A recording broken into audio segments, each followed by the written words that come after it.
Piles হোক অথবা anal fisher হোক, অ্যানাল রিজনের যে কোনো রোগের ক্ষেত্রে কয়েকটা খাবার বিধ্বংসী, মনে রাখবেন বিধ্বংসী। স্পেশালি ফাস্টফুড, জাঙ্ক ফুড, খুব বেশি ডুবা তেলে ভাজা পড়া কোনো খাবার, এগুলো খেলে কিন্তু এই পাইলসের সমস্যা বেড়ে যায়, অ্যানাল ফিশারের সম্ভাবনা বেড়ে যায়। পাইলসের ব্যাপারে জানতে চেয়েছেন, আমি বলছি ইনশাল্লাহ ডেফিনেটলি আপনার পাইলস দেখবেন যে ইনশাল্লাহ থাকবে না, যদি ফার্স্ট ডিগ্রি সেকেন্ড ডিগ্রি হয়। আর যদি খুব বেশি দেখা যাচ্ছে যে মল ত্যাগের পরেও আপনার একটা মাংসপিণ্ড মলদার দিয়ে বের হয়ে আছে, ওটা আর কোনোভাবেই যাচ্ছে না ভিতরে, সেক্ষেত্রে কিন্তু আসলে একটু খুবই ডিফিকাল্ট। তো নর্মালি যাদের পাইলসের সমস্যা হয় তাদেরকে আমি বলছি আপনার লাল চালের ভাত খাবেন, লাল চালের ভাত খাবেন, ঢেঁকি ছাড়া চালের ভাত, যেটাতে ফাইবার বেশি আছে, এই চালের ভাত খাবেন। বেশি বেশি খাবারগুলো চিবিয়ে খাবেন। আপনার সকালবেলা খালি পেটে 600 ml কুসুম গরম পানিতে একটু হলুদের গুঁড়ো, একটু মেথি, একটু চিয়া সিড, এটা মিশ্রিত করে এই পানিটা আপনারা পান করবেন। সবজি খাবেন বেশি করে, রাত জাগবেন না। দেখবেন যে লাল চাল যদি শুধু খেতে পারেন, এই লাল চাল খেলেই দেখবেন যে ইনশাল্লাহ আপনার অনেকটা পাইলসের সমস্যা কেটে যাবে ইনশাল্লাহ, আমি আপনাকে এনশিওর করছি। আর টক দই খাবেন বেশি বেশি। টক দইয়ের মধ্যে প্রোবায়োটিক রয়েছে, যেটা আপনারা জানেন যে উপকারী ব্যাকটেরিয়া, এটা কিন্তু আমাদের পেটের এনভায়রনমেন্টের জন্য অনেক ভালো। পেটের অনেক রোগ জীবাণু থেকে আপনি রক্ষা পাবেন, পেটের এনভায়রনমেন্টটা ভালো থাকবে। পাইলসের সমস্যা থেকেও আল্লাহ চাইলে আপনি মুক্ত হবেন ইনশাআল্লাহ।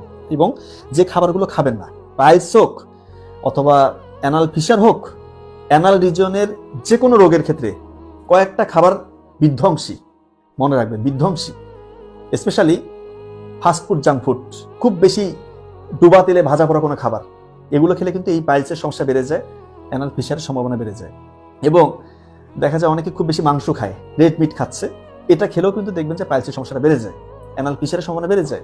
অনেক বেশি দেখা যাচ্ছে যে এটাকে কি বলে হচ্ছে যে বিট লবণ, এই লবণগুলো যেটাতে ব্যবহার করে, এই লবণগুলো দিয়ে যে খাবারগুলো, এইগুলো খেলেও কিন্তু আপনার হচ্ছে যে এই দেখা যাচ্ছে যে পাইলসের সমস্যা, অ্যানাল ফিশারের সমস্যাটার সম্ভাবনাটা বেড়ে যাবে। তো এই জিনিসগুলো আপনার মেনটেন করবেন। আপনার খাবেন তাজা খাবার, জীবন্ত খাবার, বেশি বেশি সালাদ খাবেন, সবজি খাবেন, লাল চালের ভাত, বারবার বলছি লাল চালের ভাত খাবেন, দেখবেন আপনার সমস্যা 60-70% এখানে সলভ হয়ে গিয়েছে ইনশাল্লাহ। মাঝে মাঝে জিরা পানি খাবেন, জিরা পানি, এটা আমি কতবার বলি যে জিরা পানি, এটা আইবিএস এর জন্য একটা মহা ওষুধ। আপনার গ্যাসের সমস্যা কমবে, পেটের যাদের দেখা যাচ্ছে দীর্ঘদিনের কনস্টিপেশন, এই সমস্যা থেকে মুক্তি পাবেন।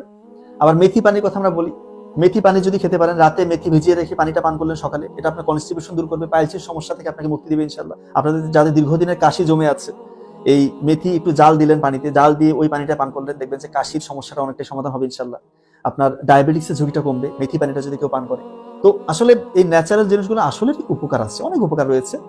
আমরা অযথা শুধু দেখা যাচ্ছে এখন ওষুধপত্রের উপর নির্ভরশীল হচ্ছে। ওষুধপত্র যে লাগবে না এটা না, ওষুধপত্র অবশ্যই লাগবে কিছু কিছু ক্ষেত্রে, সেটা আমরা বলি প্রয়োজন হলে অবশ্যই আমরা সেটা গ্রহণ করবো, কিন্তু ওষুধ যেন গ্রহণ করতে না হয় তার আগে কিন্তু আমাদেরকে সচেতন হতে হবে, এই বিষয়টা মাথায় রাখতে হবে।